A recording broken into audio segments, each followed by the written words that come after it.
Great. It is 8:02 on the East Coast, 5:02 over here in California. I'm Laura Crotty Alexander. I am an associate professor of medicine at UCSD, staff physician at the VA here in San Diego. I was the chair of the training committee at ATS for a few years before passing off that task. And the ATS was glad to sort of recommend that we do this session. So this is the ATS COVID-19 Critical Care Training Forum. We're planning to run this forum every Tuesday from 8 to 9 p.m. Eastern Standard Time. Today, we're lucky to have with us two different speakers, two experts in critical care medicine. The first will be Dr. Judd Landsberg, professor of medicine at UCSD and the section chief of pulmonary critical care at VA San Diego. He's going to be talking to us about best ways to assess and treat hypoxemia, especially in the setting of COVID. And this will be followed by discussion, time for a Q&A.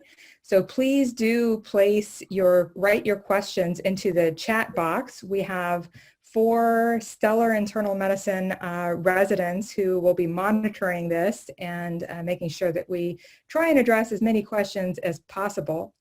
Then we're going to have Dr. Atul Malhotra, who is our professor of medicine and chief of research at UCSD.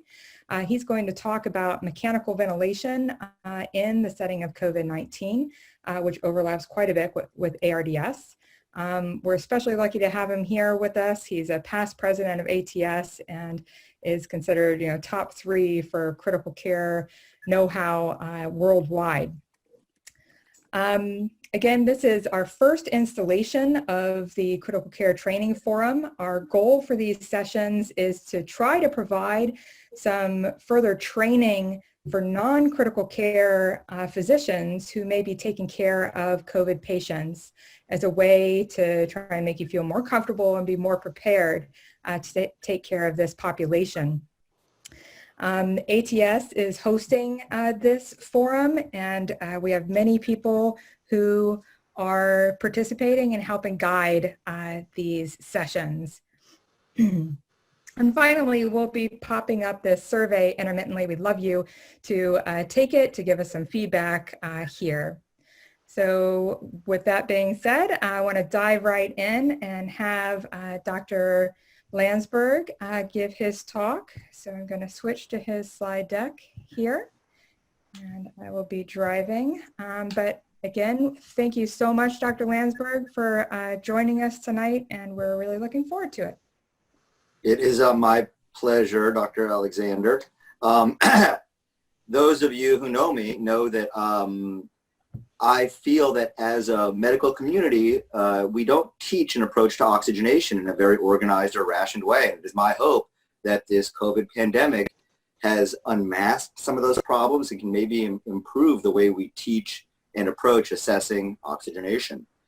So with that preamble, next slide, please. So my style of teaching is to continually, you're gonna have to advance all the animations on this one super fast. All I'm ever really doing is selling my book, so that's the disclosure. No, after that, my teaching style is to first address the most common misconceptions and mistakes made in the area that I'm teaching. So without further ado, one of the most fundamental problems, I think, in understanding oxygenation is confusing hypoxia with hypoxemia.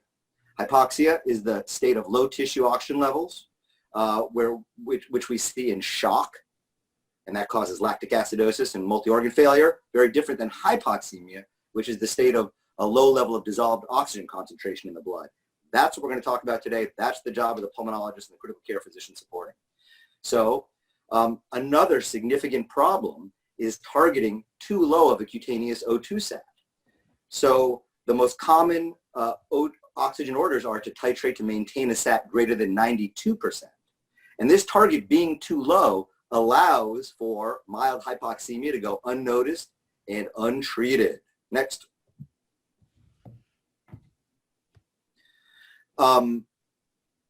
Another common misconception is being reassured by the absence of dyspnea when dealing with straight hypoxemic respiratory failure. All practitioners who have evaluated patients with mild hypoxemia know that they're not complaining of dyspnea. They're often confused, sometimes funny, pleasant. But dyspnea is a late feature and requires really more severe hypoxemia. Finally, fearing oxygen as a therapy, believing that a high FiO2, which makes more sense than a high PaO2, suppresses ventilatory drive in chronic CO2 retainers. So hopefully I'll have time to show how oxygen and FiO2 can impact ventilation. Great, next slide. And you should just err on the side of animating, Laura, because I over-animate. So, all right, so I already went over this, right? And this is where occasionally PaO2 kind of gets a bad rap. So if you confuse hypoxemia with hypoxemia, PaO2 doesn't matter much, right? We multiply it by 0.0003. The point of PaO2 not mattering is in the shock talk. So when you teach the medical students that shock is all about oxygen delivered to tissue, obviously they think, well, hey, won't a PaO2 of 600 be better at tissue? No, and the answer is no, cardiac output and hemoglobin. But that's not the talk today. The talk today is about hypoxemia. Next. Okay, yeah, I already said all that. All right, so hypoxemia is a low PaO2. This is what represents a failure of the respiratory system to maintain that critical floor level of greater than 60. When a PaO2 drops acutely to less than 60, there are predictable symptoms. And they exist on a spectrum from mild to severe hypoxemia. So the most common symptoms of mild hypoxemia are confusion, agitation, sinus tachycardia, and tachypnea, even without dyspnea, because the hypoxic hyperventilation reflex, way too early, Laura, what are you doing? I'm kidding. I'm kidding. Causes tachypnea by a central fashion without a lot of dyspnea. And very significantly, this is a very steep part of the HEMOX dissociation curve. So patients with mild hypoxemia are at risk for profound desaturations. Slightly worse PO2 will send the SATs into the 70s. And then we start to deal with severe hypoxemia, Laura, that's your cue, where we will see extreme dyspnea. Those of you who have been unfortunate enough to participate in the death of a patient with, for example, pulmonary fibrosis in your ICU know that suppressing the dyspnea from severe hypoxemia is very difficult. And it's actually one of the reasons that's a very challenging death to manage. You'll actually get lactate in those people and a bradycardic cardiac arrest. So the way I assess oxygen in humans is I put them in 3 buckets, one of 3 buckets. And I don't calculate an AA gradient to do it. It's a pretty pragmatic 3 buckets. One is normal oxygenation, defined by somebody who, defined as someone whose cutaneous O2 sat is greater than 94% when they're breathing room air. Patients who have hypoxemia on room air but respond to oxygen will typically have VQ mismatch. So the second category is this patient does not have normal oxygenation. They need supplemental O2, but they respond very well to an increased FiO2, as opposed to shunt physiology or actual shunt, even though, and I'll go over that, but shunt physiology is more common.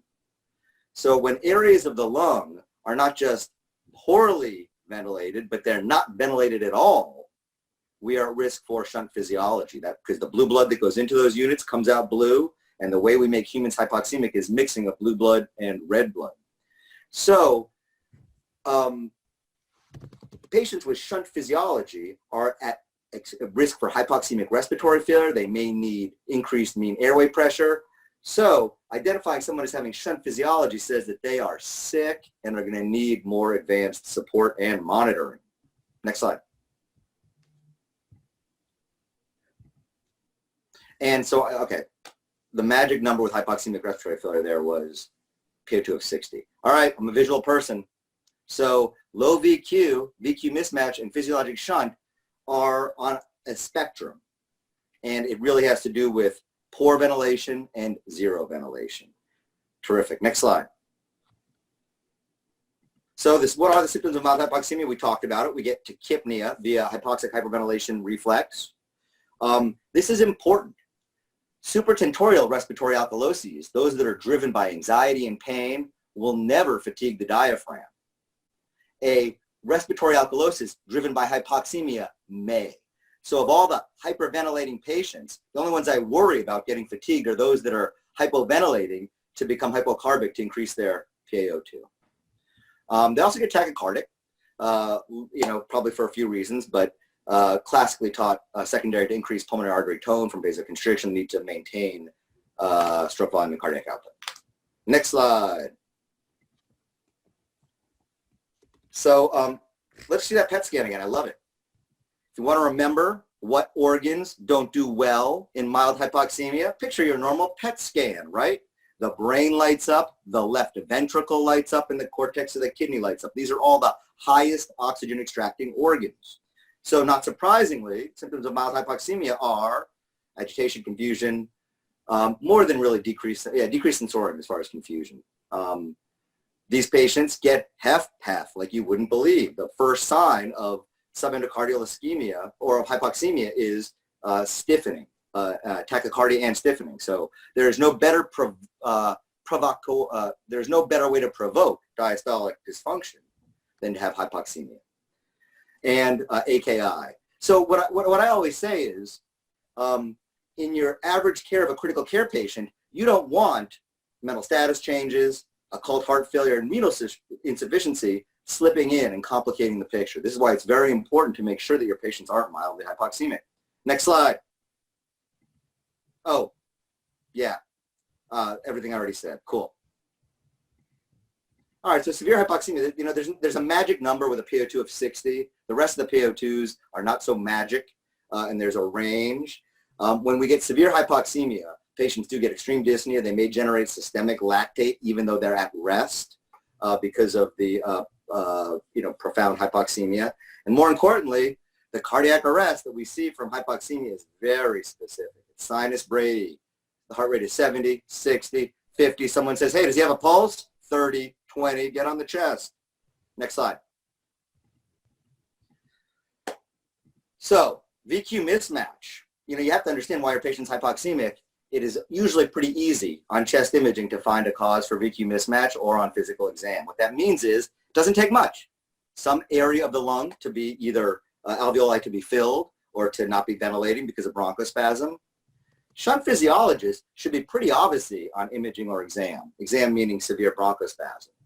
And the kind of imaging, I guess you should just advance the slides, Laura. Diffuse alveolar filling, which is what we're going to be expecting and seeing in COVID. Obviously, single lung collapse will do it.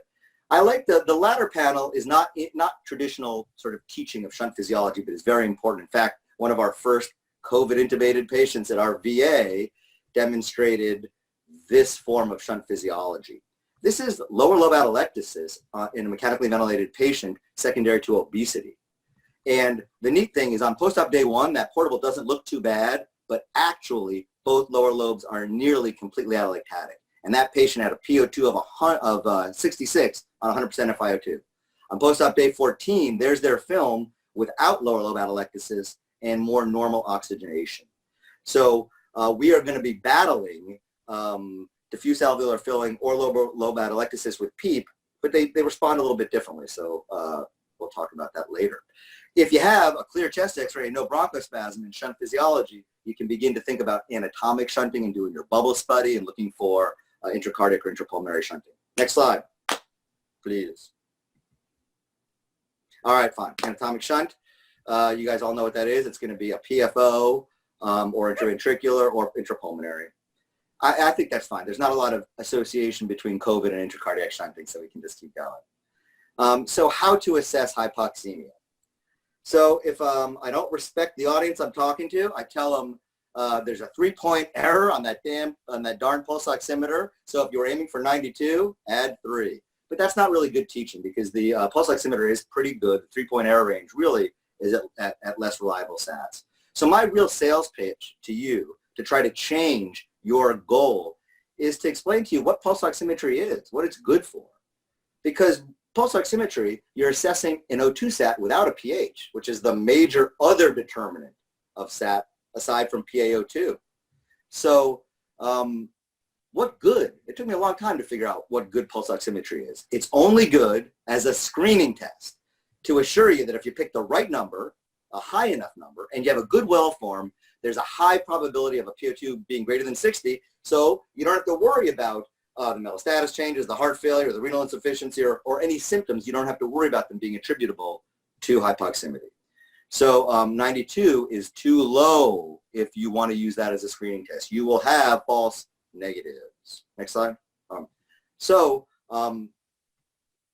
This is the Hemox dissociation curve showing the important changes within physiologic pH ranges and pHs that we encounter every day in the ICU, the significant effect on saturation. And what I've highlighted in my little box there, little red box, are all the patients whose SATs would have been above 92, but whose PO2 would have been less than 60.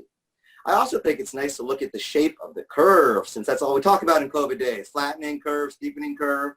Alkalosis steepens the curve, meaning that desaturation is even going to be more profound. So we have to be very, very careful. The reason patients may be alkalotic: A, hypoxic hyperventilation. B, many of our patients have post-hypercarbic alkalosis or chloride deficient from diuresis, so it's pretty common. This is what can happen if you target too low in oxygen saturation. I won't belabor it, but the film on the left is an admit. It was an unsettled admission for pulmonary edema from left-sided heart failure. And the patient did great overnight by INO goals, negative 3.8 liters, but the next morning had worsening oxygenation and worse edema. The team assumed he had been ischemic overnight or that he had had flash and had been hypertensive. But really, the only thing we could find on the flow sheet was an aggressive weaning of oxygen based on an O2 SAT of 92 with several hours of a PO2 less than 60 and worsening heart failure. Next slide. Next slide. Great. So what is your clinical approach to acute hypoxemic respiratory failure? It is, number one, by increasing the FiO2. Your goal is to have the patient achieve a PO2 greater than 60, and they shouldn't have to hyperventilate to get there, right? Look at that little gas that popped in. When you see a blood gas, 746, 3360, please take out the nasal cannula, put it on your patient. And I've gotten this consult before for tachypnea, and I canceled the consult and resubmitted it for hypoxemia. They're tachypnic because they're a mammal with the hypoxic hyperventilation reflex. All right, so in order to minimize blood gases, and I love O2 as a cutaneous oximetry as a screening test, you just got to pick a right number. So I used to say greater than or equal to 95%, and everybody was up in arms. Greater than 94%, which is the same as greater than or equal to 95, everyone's okay with. So write your goal as greater than 94%, or get the blood gas. So what that means is, if you just, your patient looks well, you believe them to be adequately oxygenating, you just can't get their SAT above 94, fine. You don't have to get out 100%, just get a blood gas and prove that with your current strategy, the PO2 is over 60. Hypoxemia, despite 10 liters of nasal cannula, right? Because a normal minute ventilation in a human is 5 to 10. So if on 10 liters of oxygen, this patient is still hypoxemic, they are at risk for hypoxemic respiratory arrest. You can put 6 or 10 liters in there. The idea is with a pretty significant, or with oxygen at a flow rate that's overcoming a pretty significant minute ventilation. If you're still hypoxemic, you need to think about 100% FiO2. And this is the point at which in the COVID epidemic, we should consider intubation. And that was a really nice audible called line there, Laura. Love it. Feel free to John Madden up my slides. Finally, don't withhold 100% oxygen because of a fear of CO2 retention. I think I go through why that. All right, so again, how do I re-stratify patients? There's going to be patients who have an adequate O2 SAT on room air. They're normal-ish. Then there's going to be patients next to them with requiring O2, but at less than 10 liters a minute with their VQ mismatch. And then there's our patients who are requiring 100% non-rebreather. So for our room air patients, we recommend, next slide, or forward, animate. Actually, just animate the whole thing. I think we should probably, yeah. All right, so A lot of this, admit to ward, DOU isolation, that's your own individual hospital policies. But from an oxygen standpoint, I recommend continuous pulse oximetry. And, another bias I should have put up front, I find chest x-rays incredibly helpful. I find chest x-rays in the ICU on a daily basis incredibly helpful just to assess pulmonary venous pressure, aside from from oxygenation. So I'm biased with how much I like x-rays. I understand the importance of minimizing staff contact, but it's the UCSD limited experience so far that the x-ray may progress before the patient desaturates. So maybe another thing to consider as you're screening someone for worsening, or maybe one around that day 4 or 5, which is sort of the magic death day. You could consider an x-ray to try to stay ahead of a crash, because what we don't want is code blue intubations in this situation, because we never want them, and they will obviously increase the risk of exposure to staff. All right, so now you got a patient who's requiring oxygen, but they're not really shunt physiology. So we're going to do the same management for them. The challenge, or I think the most important decision point is in your patients who are demonstrating shunt physiology. And the way I like to look at this, I rail against the term early intubation because it implies that it is early, like not correct. So I think what we're talking about here is who should we consider a trial of non-invasive support for, and who should we just intubate? And the truth is, we make that consideration every time we're dealing with respiratory failure, not just COVID.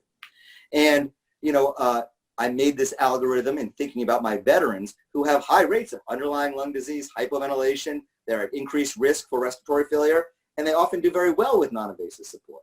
So in general, the way I'm looking at things are if you have an individual without modifiable things, so no underlying lung disease, no cardiogenic edema, no risk factors, and rapidly worsening oxygenation, that's someone that probably is not going to benefit much from a non-invasive trial. The non-invasive trials do have some risk to healthcare providers and to the individual if they're allowed to complete their respiratory failure and they code, so you can consider intubating them. Obviously, you want to have experienced providers. A video laryngoscope is considered the modality of choice, and RSI is the way to go as far as minimizing exposure.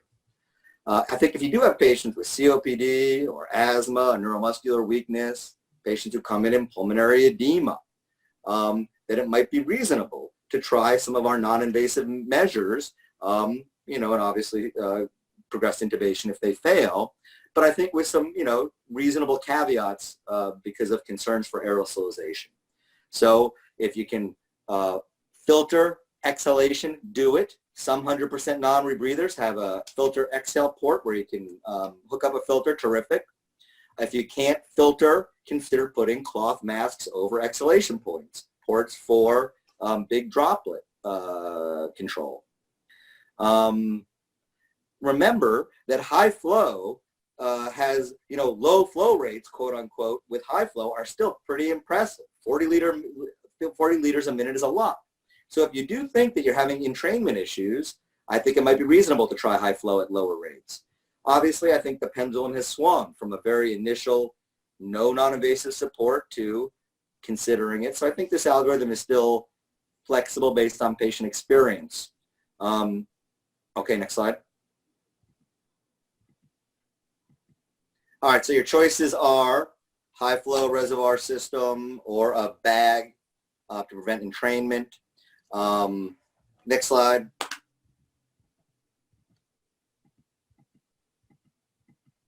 Actually, yeah, I mean, when we have increased FiO2 to 100%, the next move in man is to increase mean airway pressure, and that mean airway pressure increase is going to lead to recruitment of lung, even during exhalation of unrecruited units.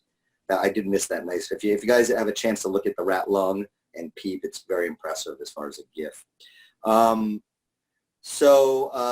Let's go to the pictures for this one. So CO2 retention and high FiO2. This is the model and the most accepted way that it can, or pathophys for what we sometimes see. So occasionally, a high FiO2 will lead to an increase in PCO2, but it does it by increasing dead space and causing a relative steal phenomenon, not by suppressing drive. And that's significant because it's a lot more stable. If you suppress someone's respiratory drive, they're going to keep under breathing and go into hypercarbic failure. If you make their lungs more inefficient, if they're a blue bloater, they'll tolerate a little more PCO2. If they're a pig pumper, they may have a drive to work a little more, but it's a more stable situation. So this is how a high FiO2 can lead to an increased PCO2 in an individual with heterogeneous parenchymal lung disease, as evidenced here. So now let's give this hypothetical patient 100% by advancing the slide. And what we notice is that bulle that was poorly communicating, the PO2 went from 40 to 90. That's just enough to prevent that hypoxic vasoconstriction. So now we get even perfusion and a relative underperfusion of that good lung, leading to increased PCO2. So when you run in the room because you get this gas that has acute on chronic hypercarbic respiratory failure, you know what you're going to find the patient? The patient looks at you and says, why are you so worried? And what I'm saying is patients are uniformly not affected by these. These are blue bloaters. They're fairly insensitive.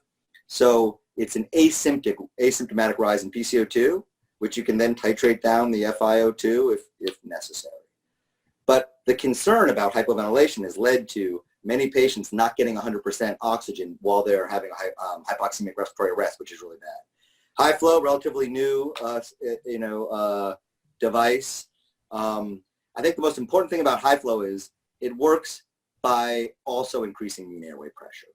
That most humans can't maintain a minute ventilation greater than 40 liters a minute for any protracted period of time. Yet we have patients who do terrific on high flow for days and can't be quickly weaned. It is my belief that those patients are getting a benefit of the mean airway pressure. So I think that is it. BIPAP. So when I'm old enough to know, this was billed initially as a ventilatory support. What are we using it in hypoxemic respiratory failure? It obviously is terrific for hypoxic respiratory failure because it increases mean airway pressure and it also reduces work of breathing. In generally speaking, COVID-2, patients who are arousable, able to wear a mask, not requiring continual oral clearance, they deserve a trial of BiPAP. Next slide, next bullet point. Sorry. That's okay, it doesn't matter. I think the crew, you got to set IPAP, EPAP, and FiO2. Next slide. So you don't have to use BiPAP in someone with respiratory failure. You can just call for their intubation. If you're going to do it, I suggest you use real pressure. So in starting BiPAP for respiratory failure, don't start less than 15 and 5. 5 because that's physiologic PEEP.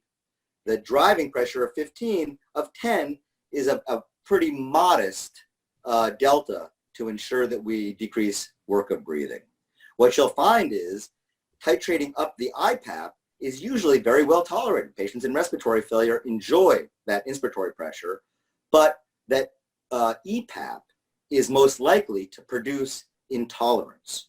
So while you can march up on the IPAP pretty quickly by 5s, working with the patient, your job when you are adjusting BiPAP is to be like the optometrist. Better like this or better like this, sir.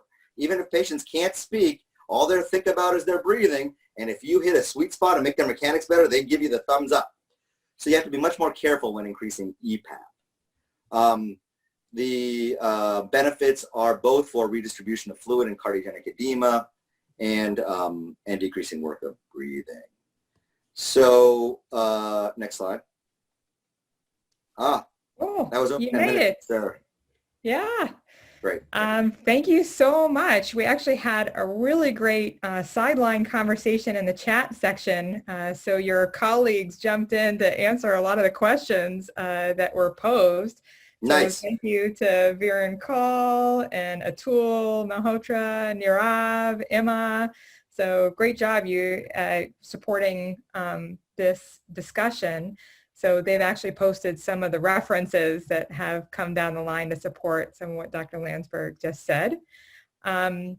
So with that in mind, we're actually going to jump to Atul's talk because it kind of flows right with what Judd just went through.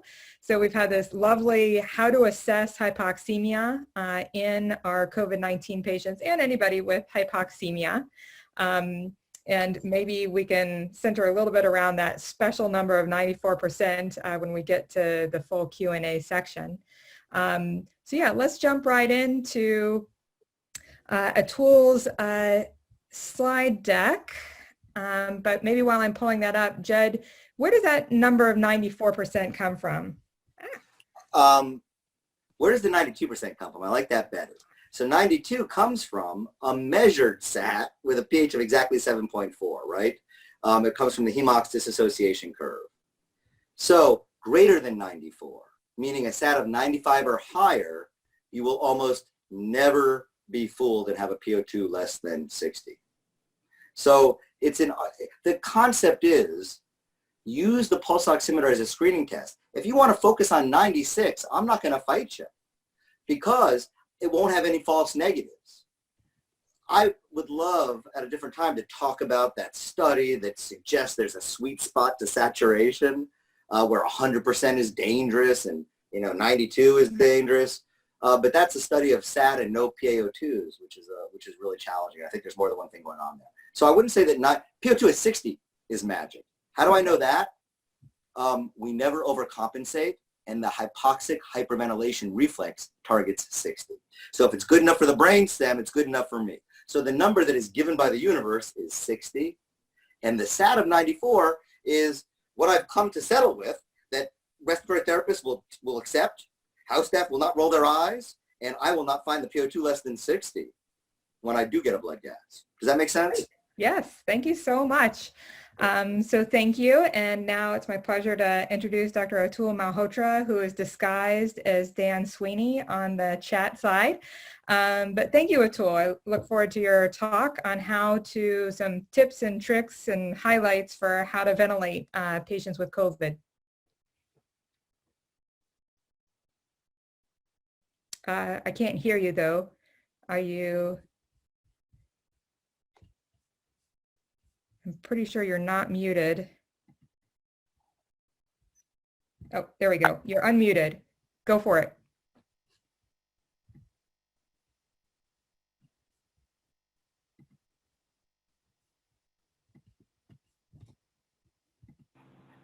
Oh, there we go. Atul? Okay. Can you hear me? Yes. Okay. Are you looking at the same slides I'm looking at? Can you see my mouse? Yes. COVID ARDS update? Okay. Good. So thank you, everybody. Thank you, Laura and ATS, for organizing this. And certainly, for those of you who are not ATS members, I strongly encourage you to join. It's been a wonderful addition to my career, and I think ATS needs all the support in these tough times when a meeting's been canceled. So encourage everyone to join. It's a great community. I'm going to talk about COVID ARDS. There's a lot of debate about whether what we're seeing is ARDS or not. So far, I've seen about 20 cases of it, and the ones I've seen have resembled ARDS. I know there's some people talking about mucus hypersecretion. Others are talking about sort of a vascular injury type thing. But for now, we'll talk about it in the form of ARDS. So thanks, everybody. So are you seeing the same slide I'm seeing, the take-home messages? Yes. Laura? Okay, great. So I'm going to give 5 take-home messages in the 10 minutes I was allocated. The low tidal volume mechanical ventilation is a standard of care in ARDS. So if you're new to this business and you're not used to running a mechanical ventilator, if you give people 6 cc's per kilogram ideal body weight with the mechanical ventilator in ARDS, that usually is the right thing to do. There are exceptions to that, and we can talk about it, but in general, you won't kill anybody with those settings. There's a number of papers that are worth reading. This one was a classic paper put out by the ARDS network, where they looked at low tidal volume mechanical ventilation. I had a review on this topic in New England Journal in 2007. As far as I can tell, nobody read this review when it came out, but now it's getting recycled 13 years later because it seems to be pertinent. So if you've not, if you're sort of new to the field of ARDS, I encourage you to read this, which is not a shameless plug, but it's getting a lot of action on Twitter and whatnot. So the ARDS network did the study, 6 cc's per kilogram ideal body weight. The rookie mistake is to use actual body weight. I can tell you if you go eat French fries and supersize yourself, you don't gain any alveoli. So ideal body weight is what determines your lung size and your lung volume. So 70 kilogram ideal body weight, tidal volume should be 420 cc's. And if you look at the mortality benefit in the ARDSNet study, 40% versus 30% comparing 12 cc's per kilo with 6 cc's per kilo. So it's an absolute risk reduction of 10% or a number needed to treat of 10, meaning it's a big effect in terms of mortality. Lower tidal volumes are better, and the goal is really to do no mechanical harm with the ventilator. We know the ventilator can be life-saving. It can also be life-threatening if not used appropriately. So that's the first take-home message. The second one is that low driving pressure may be useful, but don't look at it just in isolation. It's tempting as a rookie just to look at the driving pressure and say, okay, I got it all covered. Driving pressure is the plateau pressure minus PEEP. I'll explain why that can't be used in isolation. This paper in New England Journal by Marcelo Amado was the one that put this on the map. This is in New England Journal 2015. This is the editorial about that particular paper. What they did is a meta-analysis of all the existing ARDS trials and determined the driving pressure, that is plateau pressure minus PEEP, was predictive of mortality if you put all the different studies together. At the time, the trials were designed, for the most part, to give a fixed tidal volume. So lack of predictive value of tidal volume wasn't surprising. They said driving pressure matters, tidal volume doesn't. But for the most of the studies, the tidal volume is pretty much fixed at 6. So 6 isn't going to predict mortality any more than 3 or 12 would. And so at the time, I argued in this editorial that maybe it was overrated. But I was wrong because the Amado report was subsequently corroborated by the LungSafe study published in JAMA that is shown there. So look at the LungSafe by John Laffey, and I encourage you to look at driving pressure. The reason driving pressure isn't that helpful in isolation is that there's lots of factors that determine it. This is a schematic of a volume cycle breath. Here's the peak pressure, plateau pressure, and PEEP. This difference is the driving pressure, plateau minus PEEP. But if your goal is to reduce driving pressure, you could do that by raising the PEEP or by lowering the plateau pressure, for example, at a smaller volume. And those two effects are quite different in terms of the mechanics and hemodynamics. And so somebody says to you the driving pressure of my patient is 10, that's a meaningless statement unless you know why it's 10. If it's 10 because the plateau pressure is low, that's one fact. If it's 10 because you've raised the PEEP, that's a different fact, and you just need to bear in mind that that number in isolation is hard to interpret. So the next point is that COVID patients with ARDS often have quite recruitable lungs. This is a CAT scan of what recruitment can look like. A recruitment is a sustained high-pressure inflation. So if you watch an anesthesiologist at the end of a thoracic case, they'll hold the ambu bag and apply pressure. Sustained high-pressure inflations can make a lot of collapsed lung here look more homogeneous. Whether homogeneity is good or bad is debated, but suffice to say, based on mechanics and other things, some have argued, myself included, that a homogeneous lung may help to reduce the shear forces which happen at junctions of normal and abnormal lung.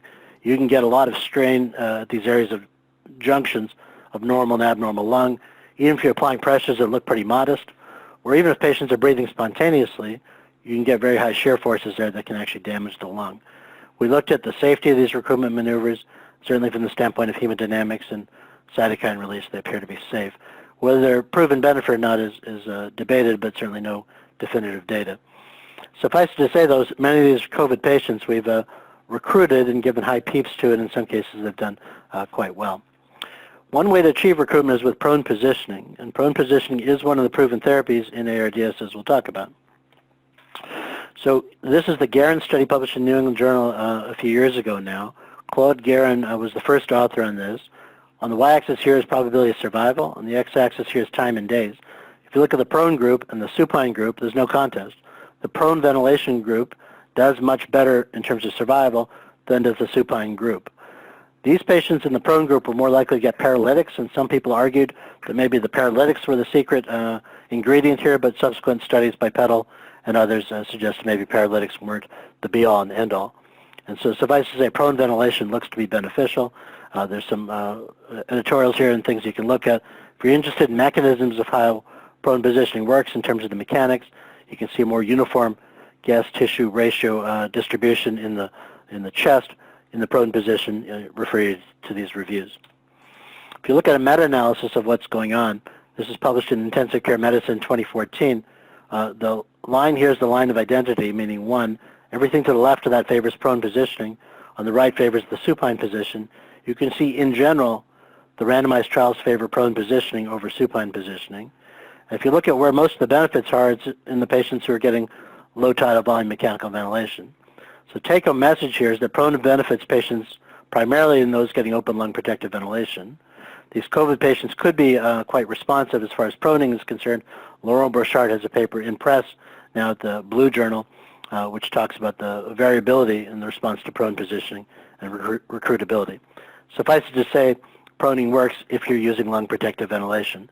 If you're not using lung protective ventilation, you might damage more lung, at least in theory. I did want to say a little bit about ECMO, extracorporeal membrane oxygenation, just a shout out to two former trainees who wrote the editorial on this. Suffice it to say, extracorporeal membrane oxygenation seems to work, although the data are somewhat mixed. That particular study had a p-value of 0.09, meaning it wasn't significant, but it was probably underpowered because the mortality that was observed was lower than what had been expected. The take-home message about ECMO is that it might work. If you believe it works, you're impressed by this study. If you don't believe it worked, probably not so much. It wasn't significant. But we're using it, and we're using the same indications, at least at UC San Diego, for ECMO in ARDS as in non-COVID ARDS. And so ECMO might work. The other point to make is that there are no real proven therapies for COVID ARDS, and there's risk of using off-label drugs. So lots of people, some of my friends included, are using off-label drugs. What's the downside of that? Well, these medications have side effects. I saw a report today of azithromycin, hydroxychloroquine, a single dose, prolonging QT and creating arrhythmias and whatnot. So these drugs have side effects. We may never learn the truth if we just start throwing drugs at patients without knowing what's working, what's not. We might never know. And then the other concern I have is with chloroquine, hydroxychloroquine, lupus patients, rheumatoid arthritis patients, malaria, and these things kill about 500,000 people per year, which is a considerable improvement over the last 20 years. If we lose these drugs because they're being depleted, my prediction or fear is that more people will die from that malaria spike than from COVID. And so that is a bit of a prediction, or maybe a lofty prediction, but it's a serious one in the sense that using up these drugs for an unproven indication may harm those who were getting it for a proven reason. So far, at least in terms of us, we discourage off-label drug use, although I'm aware that many places around the country are doing it a fair amount. I did want to talk just briefly about ARDS steroids. This DEXA ARDS paper came out recently in Lancet Respiratory Medicine. If you look at the surviving sepsis guideline that came out last week or 2 weeks ago, mechanically ventilated patients with respiratory failure without ARDS, they suggest not using steroids. With ARDS, they suggested maybe using steroids. It's controversial, though. Part of the rationale was this Lancet Respiratory paper. But I can tell you there's lots of different papers over the years that have shown benefits or not. And so there's side effects to these medications, potentially risk of superinfections and whatnot. There's controversy in the area of myocarditis, which some of these patients have. So what we're saying for steroids, at least, is to not use them routinely in ARDS, but consider them in maybe refractory cases. And the dosing there, 1 to 2 milligrams per kilogram for 4 or 5 days, seems like a modest way to go. I did want to say a little bit about compromise. This is a study looking at nasal cannula and risk of contamination. They went from 1 to 3 to 5 liters per minute nasal cannula oxygen. And you can see the dispersion of particles here as you go up on nasal cannula oxygen. The take-home message here is even nasal cannula is not safe from the standpoint of the droplet dispersion and aerosolization and whatnot. Even nasal cannula is not safe, quote unquote. This was a simulator study, and so it's probably even worse in a coughing human. And so the conclusion I've reached after going back and forth over the last couple of weeks is that what matters here is protecting the providers. Protective equipment is what matters as far as protecting the providers, the nurses, the doctors, the respiratory therapists. Trying to make the patient safe, I think, is not possible. And whether they're getting nasal cannula oxygen, high-flow nasal cannula, non-invasive ventilation, or intubated, there's still risk to the providers. If the providers have safe PPE, then my bias is that the risk to providers is quite low. In China, they reported 40,000 providers without risk of contamination. Same kind of thing in Italy. They were getting 20 providers per day getting contaminated until they figured out the PPE, and then the reports were quite rare. So I think PPE for the providers is what matters. Trying to make the patient safe is not possible, at least in my view. So I'll say to take home now, I'm now comfortable with the high-flow nasal cannula or NIV in COVID patients with the providers having adequate protection. And that's been back and forth over that. I know it's controversial. I will say the surviving sepsis people suggested high-flow nasal cannula, potentially NIV, although these were weak recommendations with low-quality evidence. The final slide before I summarize, and that is for the ventilator, there's some quick tips here. If you have hypoxemia, consider either increasing the PEEP or increasing the FiO2. Those are basically the two variables you have to play with. and always address the underlying cause. The rookie mistake is to jack up the FiO2 and not treat the underlying cause. If they have pulmonary edema, give them diuretics. If they have a mucus plug, call somebody to do a bronchoscopy or something. For hypercapnia, you can increase the respiratory rate or the tidal volume, or if they're in pressure mode, you can increase the applied pressure, but also consider what's your goal CO2. Some patients do fine with a little permissive hypercapnia. The notes here, just to be dogmatic, always look for an underlying cause. The rookie mistake, again, is just to fiddle with the knobs in the ventilator and not look at the patient. Particularly when you're a beginner, check lots of blood gases. I know we rely on venous gases. Particularly as a beginner, I think arterial blood gases give you a lot of information. Also consider off-target effects. Sometimes you'll see people who are rookies increasing the PEEP and not sort of realizing that has effects on preload and afterload, and there's other off-target effects. It's not just about a blood gas or a PO2 when you're changing the PEEP. Similarly, some of these other variables have systemic effects at least worth considering. And in general, as a beginner, make small changes and see what they do. Again, if you go with 6 cc's per kilo, give PEEP based on FiO2, you'll be fine for most of these patients. Beyond that becomes more nuanced. So conclusion here is that good critical care is here to stay. None of these other therapies are proven, at least in COVID ARDS. There are no proven therapies for COVID ARDS other than good supportive critical care. My other point is stay calm and wash your hands. These patients don't have Ebola. They don't have some other catastrophic illness. Most of the time they'll do fine in terms of, just stay calm and wash your hands. People get freaked out. It's not necessary. Just protect yourself, protect your colleagues, and you'll be fine. We'll get through this. Thank you. Thank you so much. You covered so much so quickly. I just wanted sorry. everybody to know, if you haven't read the chat, that this recording will be posted. It will be freely available on the ATS website. And thank you so much for all the great questions. We'll try and make it through some of them in our final minutes. We are planning on running over a little bit. And any questions that we don't get to, our plan is to address those during the next sessions. If you could, it would be great if you can fill out the survey at the end of this on this form. What do you think? And this also gives you the ability to type in what topics you would like covered next week and the week after. And now I'm going to ask some of our internal medicine residents to dive in with some questions for our discussants. Hey, Dr. Malhotra, thanks for the high-yield talk. We had a couple questions regarding proning. I think one of the biggest questions that I've heard you allude to in the past is whether or not we should be proning our non-intubated patients. So if someone's on non-rebreather or 6 liters nasal cannula, whether or not you can do proning or belly naps or whatever you want to call it before they get intubated. Yeah, so I get that question a lot, and the short answer is I don't know. I believe Richard Elker at Mayo Clinic is doing a study on high-flow nasal cannula with prone position as a way to prevent intubation. It's possible that would work. Right now there are no outcome data to my knowledge. The other thing to be aware of is that there's exposure to the nurses. I was just trying to prone a patient an hour ago in the ICU here, and the nurses were nervous about the amount of exposure they would get during that process and the number of personnel that need to go in the room and back and forth, et cetera. So particularly a non-intubated patient on a high-flow nasal cannula, you need to protect everybody with PPE. Short answer is I don't know in terms of the outcome, but so far, no outcome data.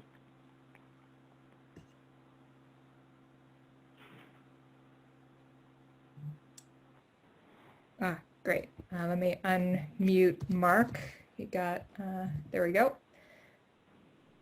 Okay, thank you. And then the other question for proning is, should we be changing our threshold? So for normal ARDS, a lot of times people will reference the ProSeva trial and use that as a threshold. Should we be having a lower threshold since these patients seem to be pretty recruitable?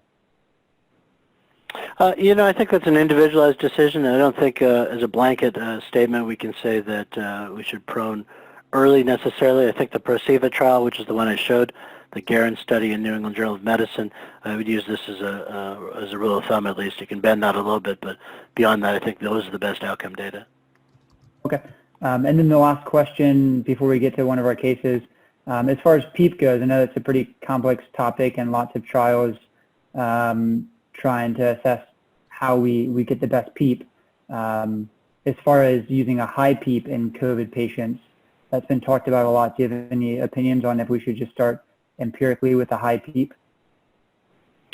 You know, I think what is the best PEEP is depends on the situation. What I'll say about that is several things. In a recruitable lung, if you get the lung open and it requires high PEEP to keep it open, then in some of those cases, we managed a patient on the weekend who was morbidly obese, who was on PEEP at 28 in the prone position, and actually they weren't prone, they were supine, but they did well on very high PEEP. But as a rule of thumb, to say everybody should get ridiculously high PEEPs, I wouldn't say that. And always bear in mind that everything's a double-edged sword. As you raise the PEEP, there's hemodynamic effects, reduced preload, reduced afterload. They have to be well resuscitated, et cetera. And so just consider each patient N of 1 experiment. And again, as a beginner, I wouldn't do crazy things. I would just go with 6 cc's per kilo tidal volume based on ideal body weight and give PEEP based on the FiO2 from the tables. Beyond that, I would call for experts to back you up if possible.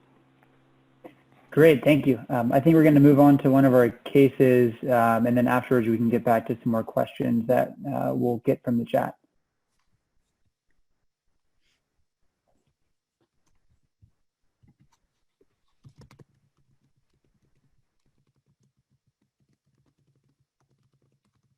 Do you need help sharing your screen?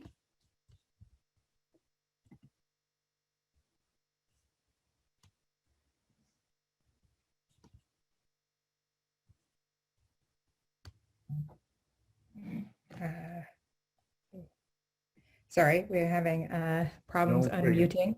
It may just be muted again. I guess in the meantime, while we're trying to figure it out, I can probably ask a couple more questions that we were going to ask. There was someone in the chat that was talking about how we typically extubate these people, and they seem to be doing pretty well, but you'll suddenly see kind of bilateral infiltrates that'll get worse, lots of desaturations, and you intubate them again. These people seem to have a lot of secretions as well. Has this been kind of the case that you guys have seen, I guess, at UCSD, and what are we doing to avoid having to reintubate these patients? Is that for me or somebody else? Yes. Yeah, either. You know, the secretion thing is quite variable. I heard one of my colleagues in New York was talking a couple of days ago, and they're seeing this hypersecretion mucus thing, which leads to a lot of poorly ventilated lung units and atelectasis and whatnot. I haven't seen that degree of issue in terms of the secretions, but I know it's being reported, at least in some areas. It was interesting because different people from New York, some were talking about sort of a vascular capillary epithelial leak thing, others were talking about this mucus hypersecretion, others were talking about more traditional ARDS. There's clearly heterogeneity in terms of what we're seeing. In terms of the risk of reintubation, certainly the intubation procedure has some risk, so we're doing what we can to avoid reintubation, and I have no special tricks about how to avoid that other than just being confident when you extubate them based on daily spontaneous breathing trials and based on daily liberation of sedation. Hey, Atul, given the impact on the heart with COVID, is there any role in doing 0/0 as your spontaneous breathing trial versus 5/5 or anything like that to make sure that the patient's ready from a hemodynamic perspective? Yeah, so a couple of points there about the heart. So certainly from Italy, there was 3 reports from a single institution that Pacenti was talking about that had COVID myocarditis, and all 3 were from the same place, and they had an issue there. In China, they reported 30 to 50% of the patients had positive troponin, but most of us believe that was probably demand ischemia. More recently from Seattle, there was a JAMA paper saying maybe a third developed a cardiomyopathy, but it was a little hard to interpret because some of them had CHF as a risk factor and whatnot. Dan Sweeney, who's sitting beside me, has actually been echoing quite a few of these patients, and we're seeing relatively normal LVs and RVs in terms of what we've seen so far. Those that have needed pressors, for the most part, it's been related to sedation or other factors. So I'm not convinced the cardiac issue is as big as what some have said, although I could easily be wrong because we're seeing a lot of new information coming quickly. So the answer is for that cardiac part, I don't know. The question about do you go 0/0 rather than 5/5, I'm a strong believer in the Yang and Tobin Rapid Shallow Breathing Index paper that was in New England Journal, and they were on CPAP 0 with a pneumatech, and so I often use CPAP 0 rather than 5/5, although I realize there's some difference of opinion there. That's the Yang and Tobin method.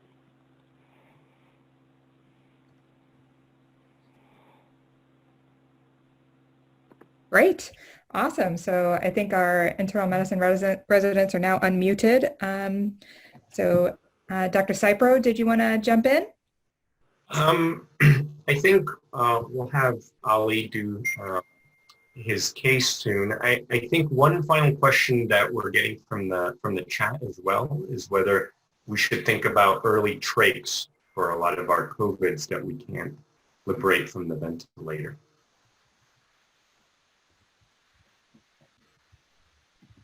You know, we debated the tracheostomy. I put some information in the chat box there. The percutaneous trachs, maybe there's some risk in terms of nebulizing and things, so we're probably talking about doing open trachs in the OR. The ORs are otherwise empty, so it might be a good use of them, and so we have not moved towards early trach. I see Judd Landsberg saying the same thing, no to early trach, so something to consider, but probably not a systematic thing. I can tell you how unbusy the surgeons are. One of the top cardiac surgeons asked me to be friends on Facebook today, implying he had nothing else to do.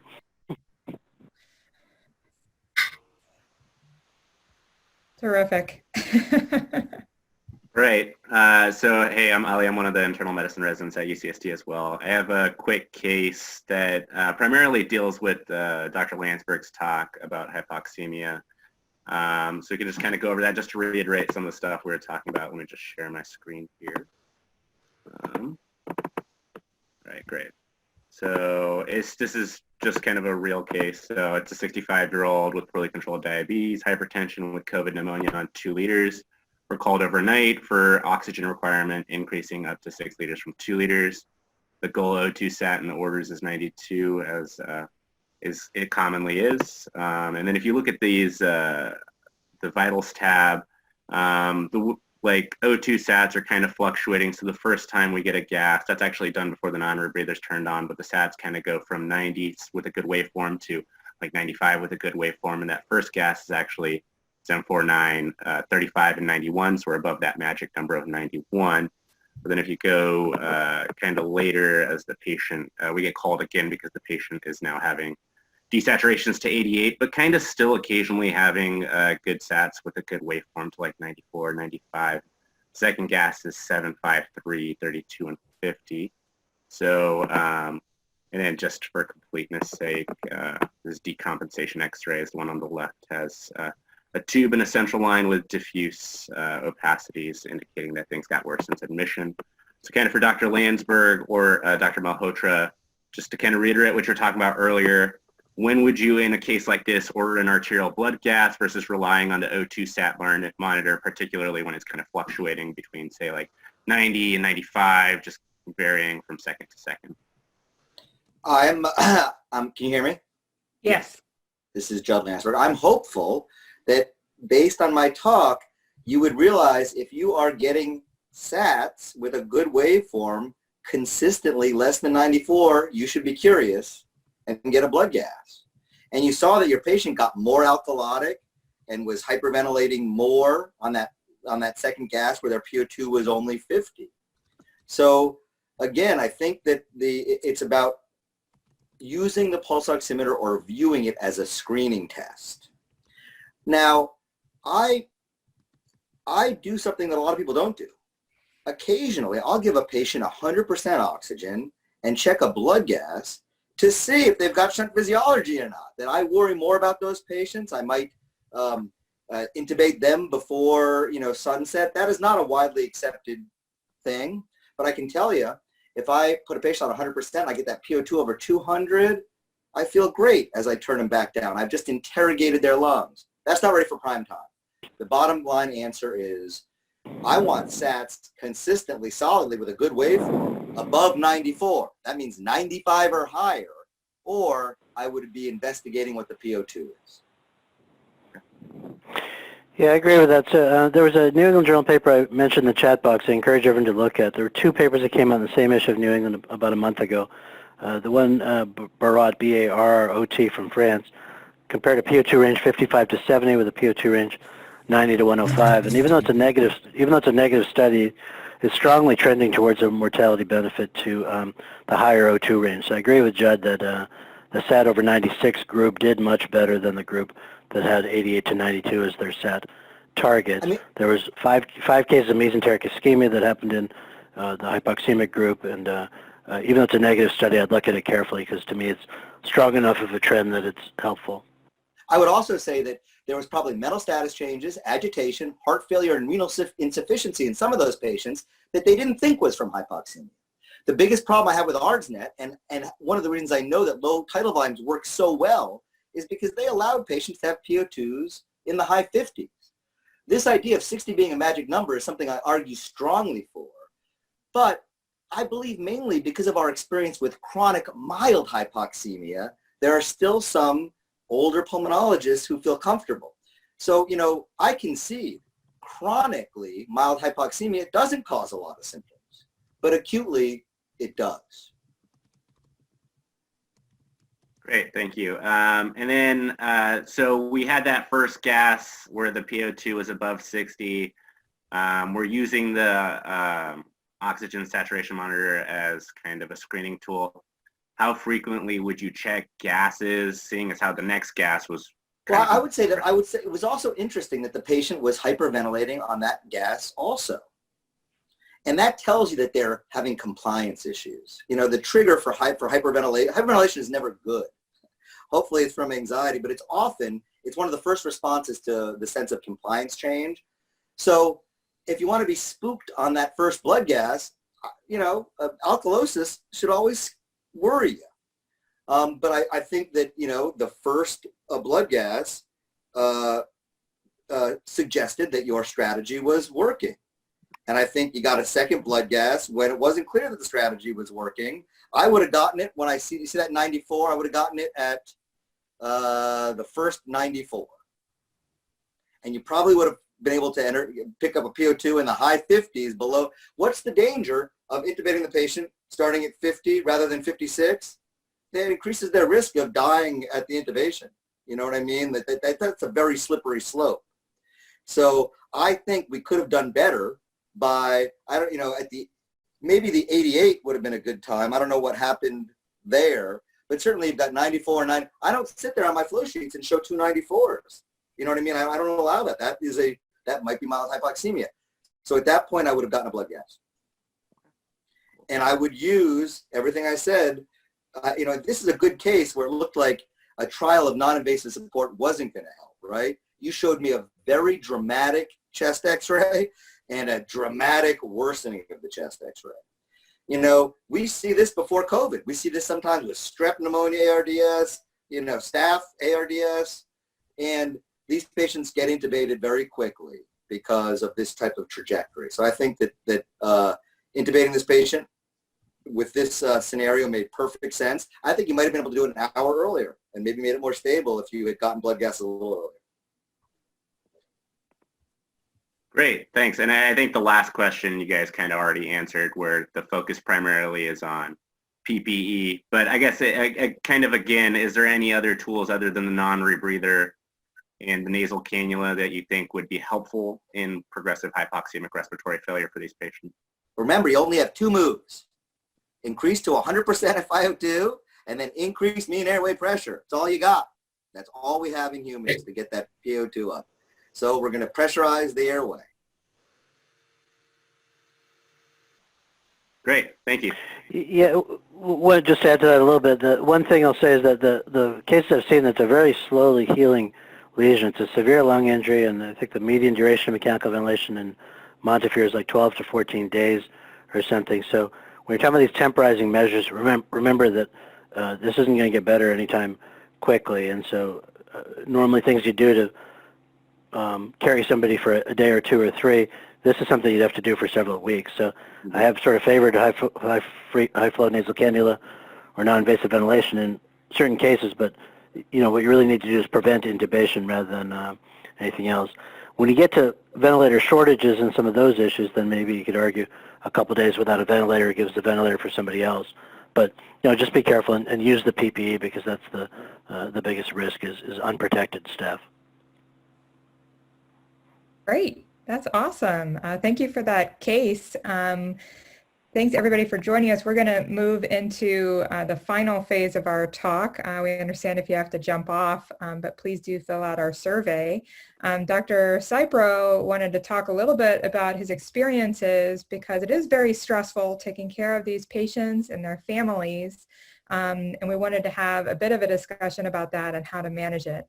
So, Alex?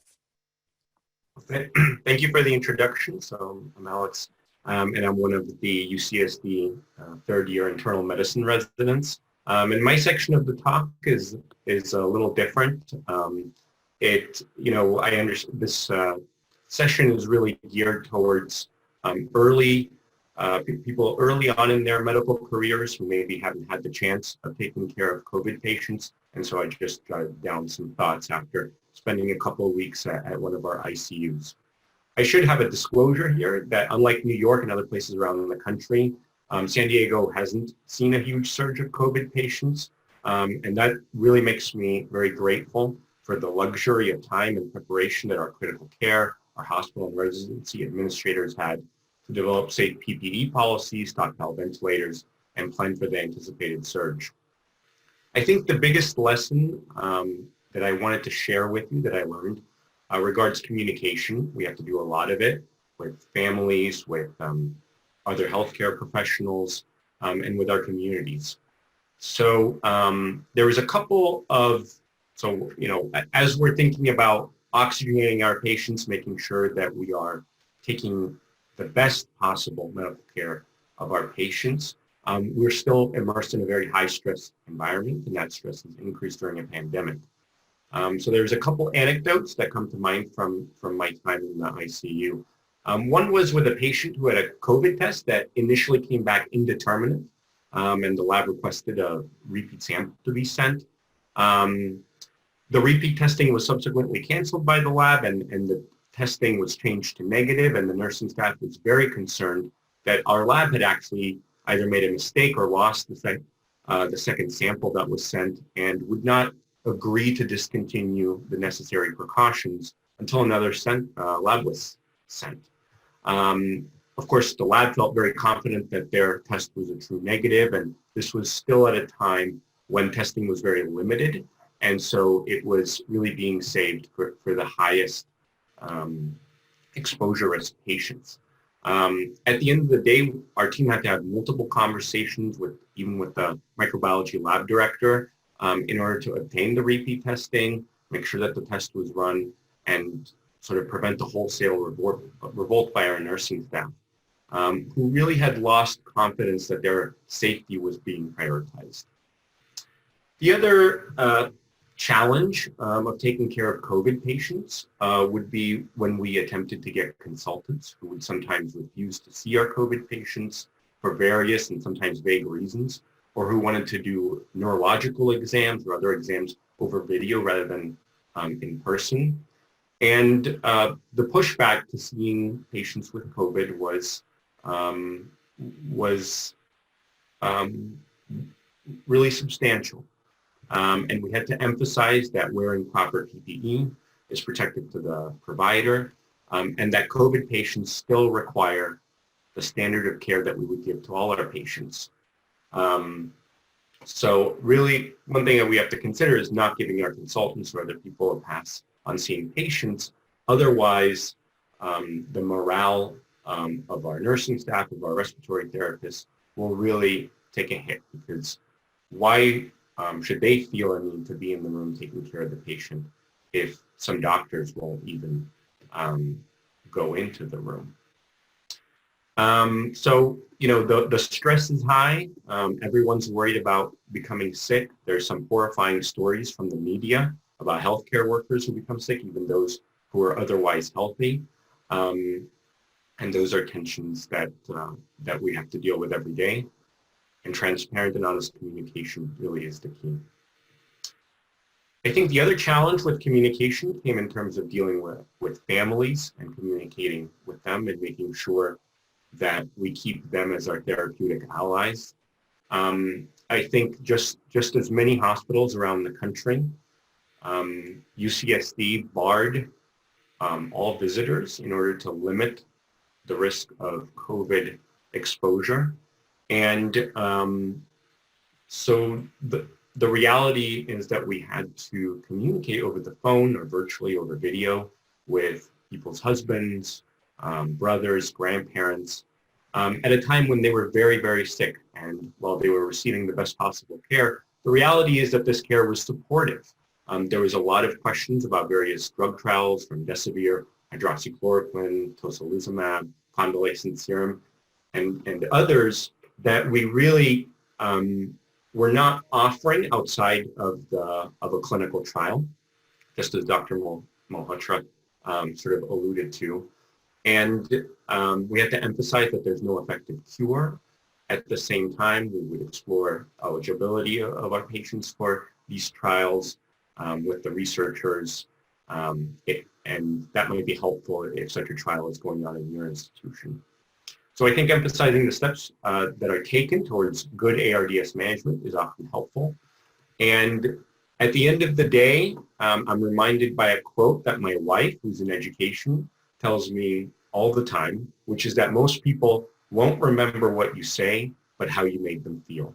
And so giving patients and their families a sense of reassurance and calmness really probably goes the longest way. Finally, just a few thoughts about our roles as physicians in the community. You know, I live in a 4-condo complex. There's a shared gate and a courtyard. And when I get home after my 12 or more hour ICU shift, I run into my neighbors and just get bombarded with questions. How long are we going to be locked down for? Are my kids really protected? Can my dog get the virus? Is the ibuprofen thing real? When can all our kids play together again? And, you know, after I make it through this gauntlet of questions and I finally make it into my house, my wife is ending her virtual book club and I hear a familiar voice, a friend of ours from Oregon. And it's the same questions. Alex, I've been waiting to talk to you all week. I have all these questions about how to stay safe during this pandemic. And certainly, you know, I don't even have the luxury of necessarily scanning all the media and everything that our political leaders are saying, you know, during my time in the ICU. So the key for me is to stick to the basic, stress the importance of social distancing, staying at home, hand washing, not touching the baseball, and CDC guidelines, and getting people to stay calm. I think to sort of wrap up, I'm really reminded of a quality that Osler considered the most important in terms of physicians who are entering the profession, and that is one of equanimitas.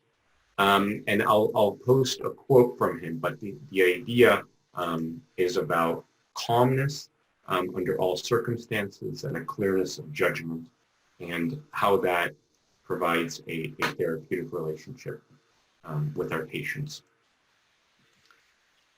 Awesome. I'll end there, and I'll see if any of my co-residents could share any of their experiences as well. Yeah, thank you so much. Laura, can I mention just a couple of things? Please do. That Alex, thank you very much for sharing that. I think that it's important to get the perspective of people that are kind of in the ICU as a resident, and it's a little bit different than the people that are kind of, you know, that have done pulm critical care as a career or critical care medicine as a career, and hopefully we're going to see you as a pulm critical care physician in the future. It's no the best specialty to go into. No pressure at all.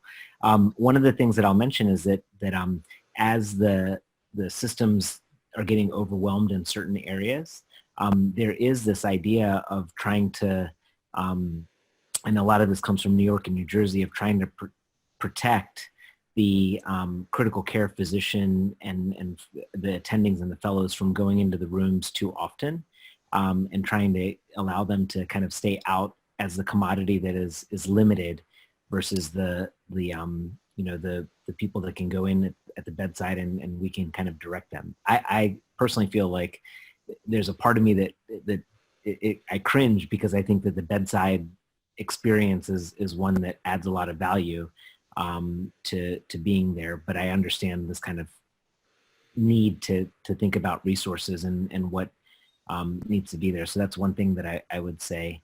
I think the other is that there's so much unknown that, with the testing, the nurses and the RTs and the staff really have reason to be concerned, because we're hearing reports of negative, positive testing, right? And so I think that, for us in Maryland, we're keeping, when people test negative, everyone's on droplet precautions for at least 7 days after that test, regardless, even if they get moved out of the negative pressure areas and into the regular part of the unit.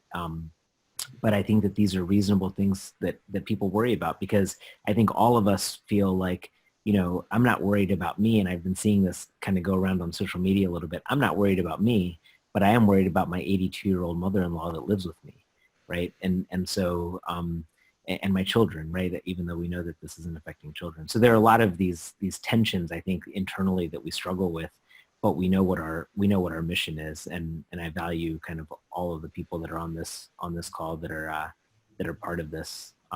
It's nice to be a part of this phenomenal team. Absolutely. Thank you. Anybody else want to share their experiences or thoughts? There's a wonderful chat going on with lots of good content. Again, this has been recorded, and we will post this to the ATS website in their COVID resources section. I'll repost that one more time. And also, if all participants could take the survey, this not only lets us know who came to join us on the forum today, why you are joining us, and what other topics you would like to see. And then to find this recording and the ones weekly going forward by our team, you can just go to the COVID-19 resources available at ATS. Anybody else have any last comments?